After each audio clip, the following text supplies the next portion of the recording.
Hi there. Welcome to Bible Slash Chat. Kevin, hello. Hello, how are you? Good. We're Good. continuing our series on dating. Great.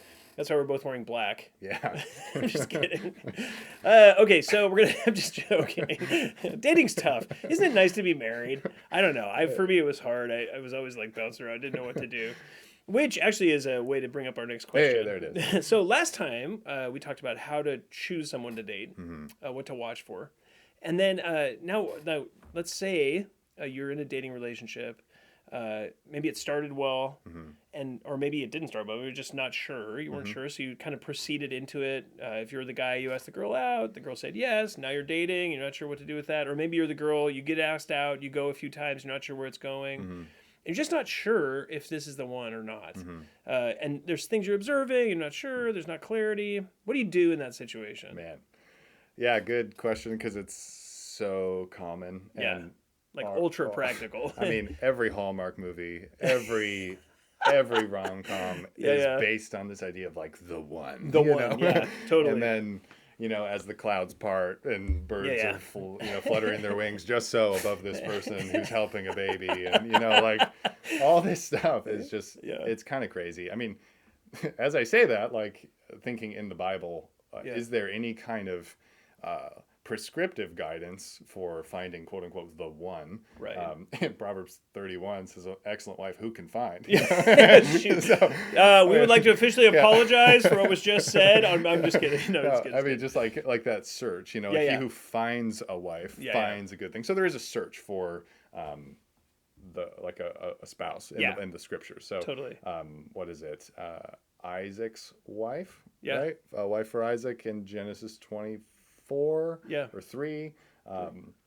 The servant of Abraham is like, if they do thus and such, then let that be the person. And he like opens his eyes and someone's right there. And we kind of expect that kind of thing sometimes due to the movies and the stories that we tell ourselves. Yeah. But that's way different in its context. Literally talking about like Abraham prophesied that he would find someone. That all this this would stuff. happen like that. Yeah. It's not the same thing. I think like a biblical grid, honestly, is your best guide. I think sort of like finding "quote unquote" the will of God. It's like, oh, what job should I take? If we just take the same shape of this question, put it on something else, like what's the best job?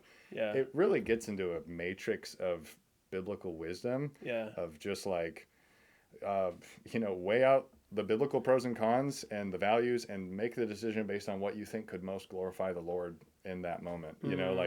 What church do I go to? Well, location, how able to serve there am I going to be 45 minutes away? All these things, like totally. You have lots of options, quote unquote, but I think like somebody said the practice of trying to discern God's will as far as like a very, very tangible thing is usually closer to the pagan practice of divination than the biblical practice of like, he's told you what his will is, which is to be a wise person and be godly. And that is actually what helps you navigate life, right? So trusting the Lord, keeping your eyes open, having biblical values, guiding through these things. So I think it's also interesting. I mean, biblically, like people choose their spouse and then they love their choice, and they choose out of love, just like God does.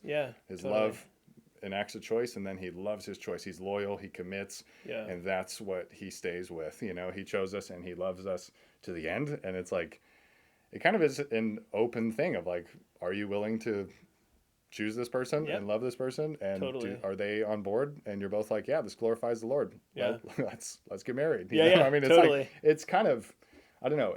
That's not as sparkly as Hallmark, but sparkly. But it's actually really reassuring because trying to live out that Hallmark movie, we don't live in a Hallmark universe, and so it's actually helpful that God's like, it's kind of pretty simple, you know?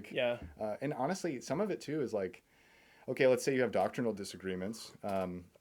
You're the man, you go to the church that you wish she would go to, and she has convictions on some secondary issue that are not aligned with your church's, and you're going to be the leader, and she would have to, joyfully submit and come to your church. Then it's kind of like, well, how much, like, are you willing to be in the trenches for. Yeah, You know, like totally. how much are you willing to go after? Because Yeah. really, like, you can marry anybody. You Yeah, know, yeah. like with the criteria you gave. You Yeah, know, yeah, like Christian. totally. You know, like in a Yeah. church. Like you can really marry anyone, and then it's just a matter of like, what does love look like over time? Like, do you marry someone with huge theological and family issues? Totally, Yeah. you totally could. You know, Totally. like if you're both on board with that, yeah. And then it'll be a long road, you know, through some of that baggage and stuff. But that glorifies the Lord. Yeah, And totally. sometimes it's like, hey, there's this other person over here who's raised in a super godly home. They love the Lord. They're plugged into their church. They have a great reputation. Awesome. You know, it's like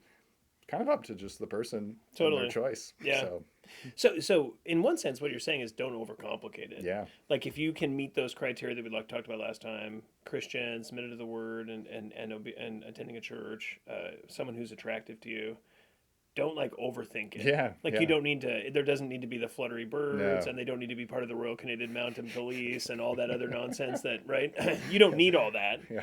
That stuff's actually secondary. You need to be careful not to overcomplicate it and say, well, I don't know God's will because he hasn't like sent a skywriter to tell me, you know, like that kind of thing is actually, in a sense, unhelpful. Yeah, we're off the rails. Yeah, and just say, okay, I'm going to stay biblically in this path, and I'm going to do what it is that God appears to have put before me, and I can trust him in that. That's super helpful. Totally. Yeah.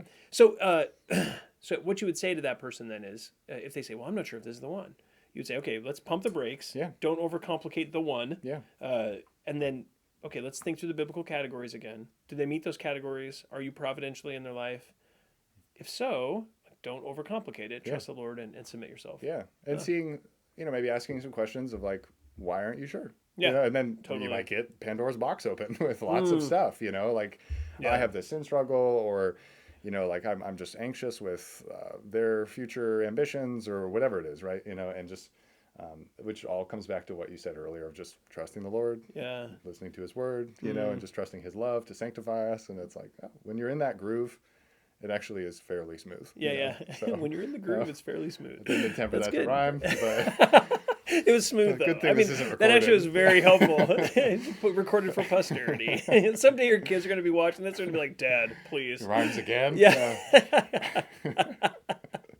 Anyway, well, thank you, Kevin. That's super helpful. Appreciate it. Hope that's helpful for you. And we'll continue on these dating ones. We have a few more questions. And if you have questions on this or really any other topic, you can always email us at info@faithbibleoc.org. Thanks so much.